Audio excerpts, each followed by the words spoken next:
এটা হয় না যা আমরা চাই, তেমন ভাবে হয় না যেমন ভাবে আমরা চাই।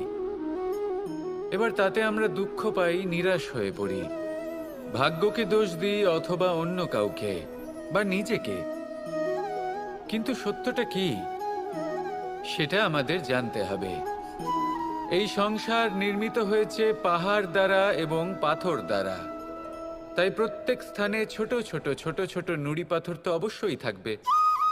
এগুলো এড়িয়ে যাওয়া সম্ভব নয়, আর এই কথাটা আমরা সকলে জানি।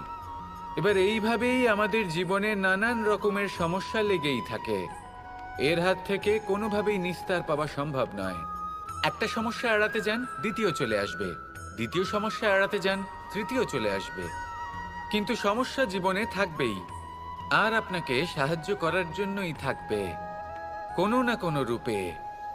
আপনার চারপাশে পাথর আছে, এটা আপনি